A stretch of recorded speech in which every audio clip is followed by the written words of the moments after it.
So ayan mga paps, magandang hapon po sa inyong lahat. So heto nga no kagabi yung Don Zolweta na nangyayari no sa Katbalugan, Samar no. Grabe mga paps at ayan ay nag-viral talaga yung video na to dahil so far no, ito yung kauna-unahan din na kung saan ay ayan no, nag-kiss-kiss pa nga. Pero kung inyong matingnan yung video mga paps, hindi naman center, parang nasa gilid lang no.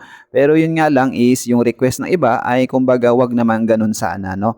Pero mga paps kasi sa entertainment industry, para sa akin lang siguro depende kung saan masaya yung mga madlang people no at kung hindi naman bibigyan siguro ng ating hindi magandang iniisip ay malamang no. Pero sana no makontrol na next time na siguro mabasa din ni Elias JTB lahat ng mga suggestions ng mga supporters na naaayon sa kagustuhan ng karamihan ay pwede naman yun sundin mga paps. Wala namang masama doon no.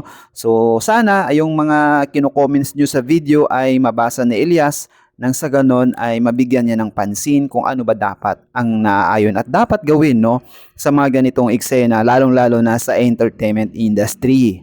Pero mga paps no, gusto ko lang sabihin sa iyo, one thing for sure kasi is si Abby hindi na niya to, kumbaga hindi na to bago sa kanya. And for sure is hindi yan nagsiselos mga paps dahil kung inyong matatandaan no, nung mga nakaraan ay sumasama din sa concert si Abby at nakita niya rin yung mga ganitong estilo mga Don Zolweta na to no, yung mga ganung-ganong bagay, yung mga pagsayaw-sayaw ni Elias JTB kung saan ay masaya nga no, yung napakaraming mga fans at talagang tinitilian ng marami. Kasi kung minsan din talaga is nasa babae din yan mga paps no, kung paano sila lumapit, kung paano sila mag-approach no.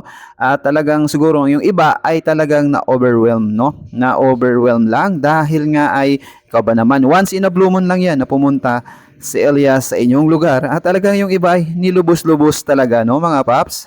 Well, gaya ng sinasabi ko is opinion nyo po yan is narirespeto naman at sana nga no mabasa ni Elias JTB kung ano man ang mga inyong opinion. Kasi nga nabasa ko nga sa ating channel sa LSJTV Defender ay marami doon kumbaga na sana ay wag na yung mga ganyan-ganyan no. So ano mga Don Zolweta at kung ano man. Kasi yung iba hindi lang sabak no. Yung yun talaga yung para sa akin hindi ako sang-ayon doon yung bang sabak na sayaw it's like entertainment. Wag yung idiin na idiin no. Dikdik ka ng dikdik doon na si Elias ay umaatras naman tumatakbo. Pero yung iba talaga ay dikit na dikit doon. So yung baga yung mga concern ng iba, lalo na siguro yung mga senior citizen ay talagang sensitive pagdating sa ganyan. So tingin ko mga paps kasi is may mga bagay din sa stage na hindi sadyang makontrol no. Kumbaga wala na yun kay Elias. Nakadepende lang yun sa pag-approach ng iba. Nakadepende lang yon kung sino ang sasayaw sa kanya no. So kanya-kanya ho, nakadepende lang lahat no. So hindi naman pwede na itaboy ni Elias na kung minsan nakikita nyo na sana common sense na talagang umaatras na siya, di ba? Napansin nyo yan? Pero yung iba talaga wala no. Sugod pa rin ang sugod. So ayun lang naman ang ating komento dyan mga paps. Na sana ay wag pa rin kayo ma-disappoint kung ano man ang nakikita ninyo no. That is part of the entertainment at kung mapansin na rin yan ni Elias ay talagang binabago niya. Kung inyong matatandaan, marami na ring mga bagay na napupuna. Pero pansinin nyo, di ba? Binibigyan niya naman ng action at kumbaga pinapalagahan ni Elias kung ano man ang inyong opinion at yun ay sinusunod niya. So ayun no mga paps, lagi natin tandaan is majority wins, di ba? So yun mga paps no.